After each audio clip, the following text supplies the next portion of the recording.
This is possibly the most hyped camera to hit the market in the last decade. And because of that, I think there's a genuine risk that there's people out there that are buying this camera when it is absolutely not the right camera for them. And for those of you that think the X100VI is just an overpriced point and shoot camera, I would say that you are absolutely right. We're looking at a point and shoot camera with a 40 megapixel sensor that shoots 6.2 10-bit video with in-body image stabilization and a leaf shutter for $1,600. This camera is completely unnecessary. And for the people that love it and the people that are buying it and hyping it up, in many ways, that's exactly what they like about it. But for the average viewer of this channel, this probably isn't the right camera for you. And I'm gonna give you 3 budget alternatives to the X100VI that are gonna give you that beautiful Fuji image quality and that Fuji vibe and usability at a fraction of the price while being much, much more versatile. I still believe for some people, the X100VI is the perfect camera, and I will circle back to them later in the video. The first camera I wanna talk about, I think looks every bit as cool as the X100VI. It gives you that total Fuji retro feel and vibe, and I think just looks great whether it's hanging around your neck or sitting on a table at lunch. And I think you could put it right there with the X100VI as far as how that camera looks. And you're going to be getting an interchangeable lens camera starting out at about half the price of the X100VI. And that is the Fujifilm X-T30 Mark II. And the retail price on that camera is $899 for body alone, and it's $999 with the 15 to 45 kit lens. So now you're saving $600. You've got an interchangeable lens camera. You're still getting that cool Fuji feel and vibe. This very much looks and feels like a retro camera. You're getting 18 of the 20 film simulations that you're getting in the X100VI. So you're only missing out on 2. And one of the big selling points you're going to hear about the X100VI is the size. Now, I don't have a Fuji X-T30 with me, but I do have a Fujifilm X-T1, which is very, very similar in size and weight to the X-T30 Mark II. And in fact, when you look at the two side by side in the specifications, the X-T30 is going to be a little bit thinner in the body this way. It's going to be a little bit narrower this way, and it's only going to be slightly taller. And when you put the pancake lens on them, they are very, very similar. There is almost no difference. So whatever the X-T30 Mark VI is going to fit in, the Fujifilm X-T30 Mark II is also going to fit in. So this whole idea that this camera is so small compared to other cameras, it just isn't a reality once you size it up. And both the cameras are going to have the same screen specifications on the back. So they have the same specs. You're going to get a very similar image as far as the usability goes looking at the back of the screen. The X100 Mark VI is going to get you IBIS. You're going to get a 26 megapixel camera in the X-T30 Mark II versus a 40 in the X100VI. But because you've got that versatility to use all those different lenses, you're just going to get a lot more flexibility with those images. The EVF in the X100VI is going to be slightly better, and it has a more advanced autofocus system. So although you are giving up a couple of little things, you are saving $600 and you are getting the functionality of an interchangeable lens camera. And the reason that's so important, particularly for somebody who's new to photography or somebody who is, buying their first camera, that is going to get you access to this. All of these X-mount lenses.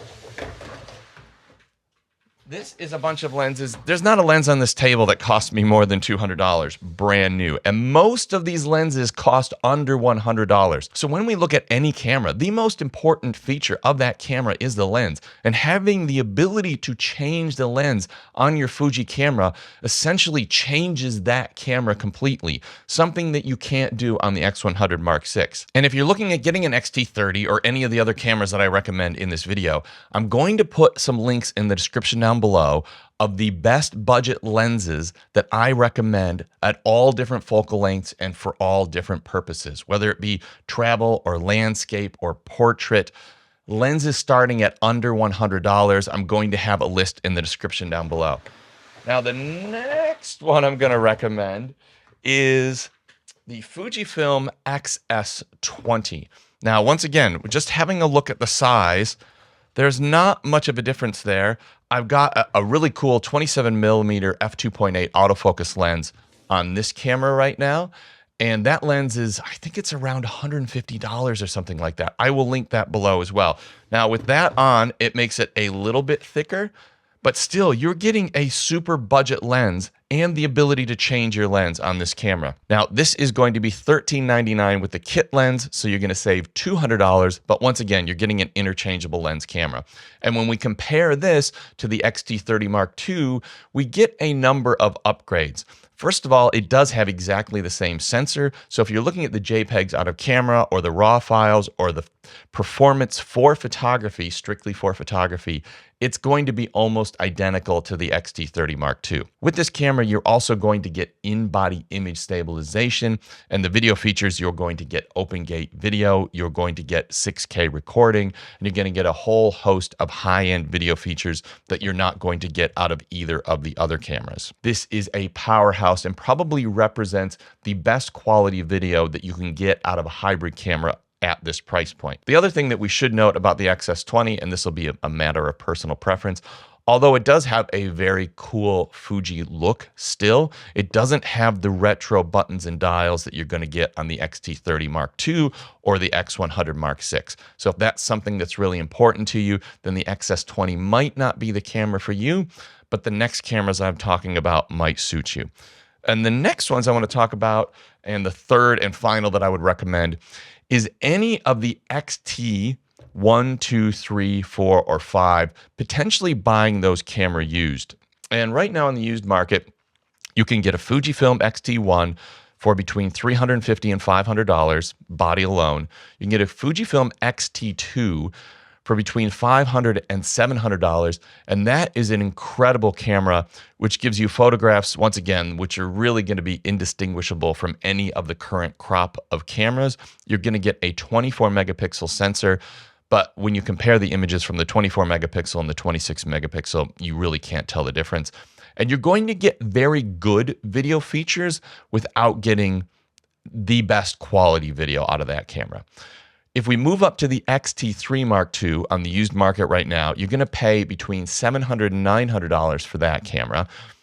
Once again, now you're going to get into the 26 megapixel sensor. So it's going to have the same sensor as the XS20. It's going to have the same sensor as the X-T30 Mark II. And the images are going to look indistinguishable from any of the new Fuji cameras. And now you're going to be getting pro video features. You are going to get F-Log. You are going to get 420 10-bit video. So that is a camera that is now giving you the highest quality video or thereabouts. And that was the first Fuji camera that I saw that people were really out using for pro level video, stuff that was published on TV for sort of high-end social media and things like that. So that X-T3 right now at $700 to $900 is an absolute bargain. And it's still one of my favorite cameras of all time. Now, I should circle back to the X100VI and say, who is this camera actually for? Because I've made a lot of compelling arguments to not buy this camera. Well, first of all, I think what you're seeing on social media and the people that are the most excited about this camera right now, myself included, are people that probably already have a number of cameras and a number of lenses. I think I have 14 or 15 different camera bodies like right now, 140 different lenses. This is a simplified back to basics. If I take this camera, I don't even have to worry about what lens that I put on the camera or what I'm bringing in my camera bag. It just takes photography back down to its most basic form, where you're getting a very, very high spec camera similar to other cameras that I own, but in a point and shoot super simplified camera. If this was going to be my only camera, I absolutely would not suggest that this would be the camera that I would buy. And I think most of the people that are reviewing and getting excited and hyped about this camera are in the same position I'm in. It's just an extra camera to their collection. They're not saying that this is the only camera someone should buy, but for somebody who already has everything, having a crazy overspec'd point and shoot camera is kind of amazing. Now, the second group of people that I think should be interested in this camera is somebody that is upgrading from their phone and they don't want this mess of decisions of lenses, interchangeable lens cameras, and camera bags full of lenses. And they're happy with the photos that they're getting from their phone. They just want them to be a little bit better.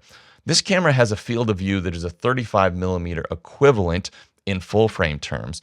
And most phones nowadays are somewhere between a 28 millimeter and a 35 millimeter for their standard field of view. So if you're somebody who's using your phone, loving the photos, and you feel like you can sort of compose moving images with that focal length, but you just want better quality, well, then you can just bring this along and it looks awesome. It doesn't take a big camera bag, and you're essentially just going to repeat what you've been doing with your phone with a higher quality camera and a bigger sensor. The other person or people or group of people that might be interested in this camera is somebody that is tired of carrying around all these lenses. They're tired of their big interchangeable lens camera. Maybe somebody who's shooting an old DSLR, a big clunky DSLR, and they just want that better quality, better low light, that really, Fuji experience, a cool looking camera that you can set on a coffee table at the coffee shop or at dinner, and it's not bringing around a big DSLR that looks like you're sort of part of the paparazzi. It's just a little fashion accessory to completely simplify what you were doing before with your bigger camera. And I think for those people, this is a compelling option as well. So if you're interested in an X-T30 Mark II, an XS20, or an X-T1, I'm going to put some links in the description down below to the cheap lenses that I recommend that's going to allow you to absolutely transform your images in a way that you can't with this very expensive point-and-shoot camera. You can get one of these bodies, get a host of these cheap lenses, and it will be an absolute ball.